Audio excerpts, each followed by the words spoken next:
Good day, everybody. Today, we're talking about progressive education. What we can do in our educational system that will increase its competence, will increase the value of the money we spend on education, will result in a more efficient, effective educational systems. There's 4 strategies that we should concentrate on as we try to reform, readjust, and re-engineer education. The first and second, what I call the history and the future. Talk about the history first. History is also known as the basics. In education, like in any business, we should have a mission statement that reflects what we're intending to do.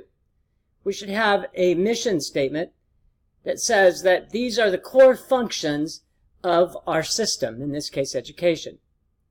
Reading, of course, writing, of course, arithmetic as well. Some are more important than others, but if you can't read and write, it's very difficult to compound anything after that.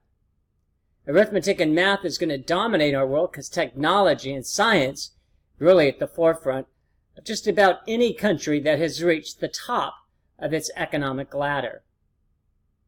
So when you build an educational system, when we rebuild our educational system, we certainly have to start with what we call the basics. Second is the future.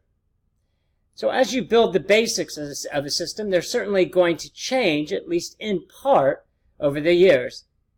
It's inconceivable that we would have the same educational system today that we would have in 100 years. The system that exists today will certainly not exist in another 100 years. So we have to be cognizant of what the future holds, and we have to build a system, transform a system, so that we're going to be successful in the future.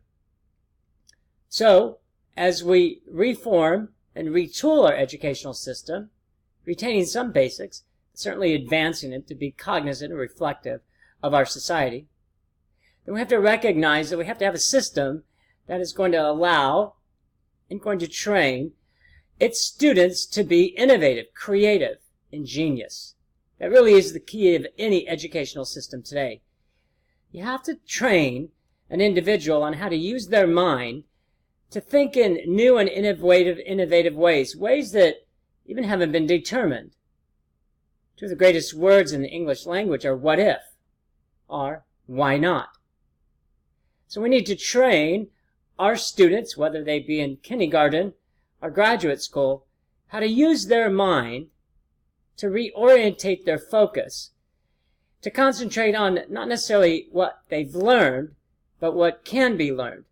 Not what has been developed or created, but could be developed or created. Certainly not easy to do, but rules are something that need to go. Rule is another word for no. Whenever you hear that word, just think, that's something we shouldn't do. So in our educational system, sometimes there's not one right answer, maybe not even two. Maybe the answer hasn't been developed. We have to develop a system that allows people to be much more creative in their approaches. So as we reform our educational system, those are the first two, often the foundations. To be aware of our basics and to be aware of our futures, the past and the future. The third is standards, high standards.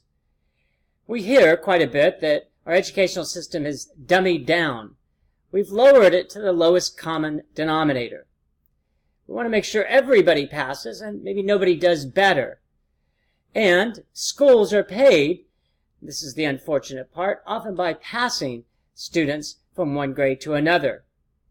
So they lower the standards in a way so that everybody passes.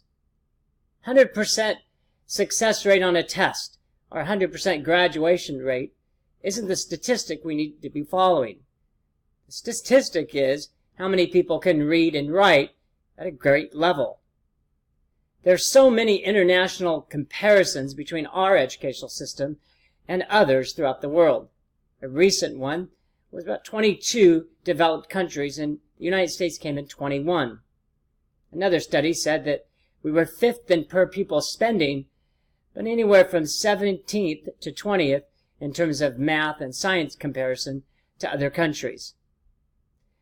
Certainly not where we want to be, and it certainly isn't money that is the problem. And so we need to have impossibly high standards and make sure that people meet those standards. The last may be the most important. It's certainly the most difficult. And that is that we need to be atypical, apolitical, and we need to make decisions based on efficiency and effectiveness. I'll say it again because it's so important. In government, we create systems for the people. And we often make decisions to make people happy.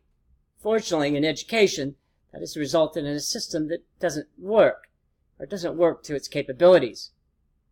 So we need to make apolitical, atypical, in other words, not political and not typical decisions, and we have to concentrate on what's efficient and effective rather than what is politically popular, or that gets the votes.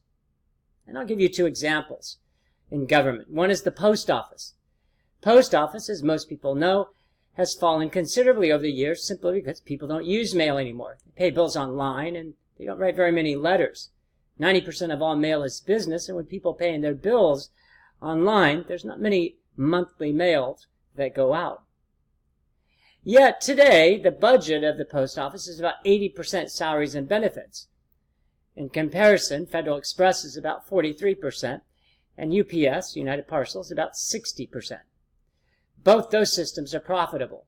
Post office is tremendously broke, owing billions of dollars to a retirement system, and each year still cannot make their budget. At one time, they were going to eliminate Saturday service to be more efficient, some would say.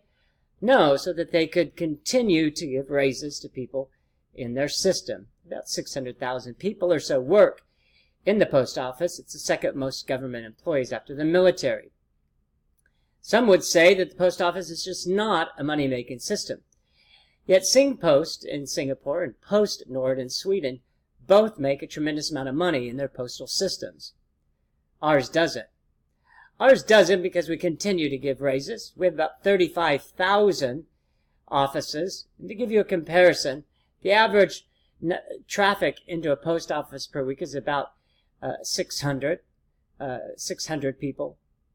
Yet at a Walmart or at a Walgreens, they have about 6,000. Yet we have more post offices than McDonald's, Starbucks, and Walgreens combined. That's amazing. Amazing. Again, 600 people visit a post office a week on average. 6,000 visit a Walgreens a week on average as well.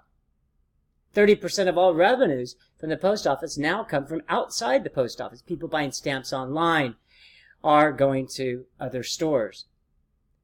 Yet the government has not made decisions on the postal service in terms of salaries and benefits, closing postal offices, because of the tremendous backlash, not just from their employees, but from government workers instead. I'm not saying that people who work at the post office are overpaid. I'm also not saying that they don't work hard or do a good job. What I'm saying is it's a system that's not working and it needs to be changed. Similar to education. Tough decisions have to be made, but no tougher decisions than IBM, Google, or just about any company in any country has to make today. So it becomes more difficult to work in the government today. More difficult than ever. However, we have 4 times as many government employees than we did in 1951, and the population's only doubled. Again, 4 times the number of government employees. We've had 20% more employees just within the last 10 years. And so some may say that I've picked on the post office. Let's talk about the Department of Defense. In 15 years, the levels between the Secretary of Defense and a line officer used to be 17. So if you took the person on the line level in the Pentagon, you go up 17 levels, and that would be the Secretary of Defense. Now there's 30. It's almost doubled, and that's just 15 years. And the number of Deputy Assistant Secretaries of Defense have increased from 78 to 530. And the number of generals and admirals has risen 13%. It's an amazing statistic. So, when we look at our educational system, as people go into the educational system to make changes, one of the most fundamental areas that they're going to have to address is to make decisions that are atypical, apolitical, that are in the best interest of education, but may not be in the best interest of their employees, of just about any stakeholder, whether it's political actors or parents. But those tough decisions have to be made. Those tough decisions have to be made in order to create a system that's going to be successful over the long term. So when we talk about progressive and being progressive, the progressive nature of how to create a system that works, in education, I think you need to look at 4 things, which we will continue to look over in the coming weeks and years. And that is, remember the history and the future. The history is the basics and to teach the basics. The future is to reorientate our educational system to the realities of the day. The third is to make sure that we have impossibly high standards and we never, ever compromise our standards. Finally, we have to make atypical, apolitical decisions that are in the best interest of the educational system and that will result in a more efficient and effective educational system. Thanks, everybody. Enjoy the day.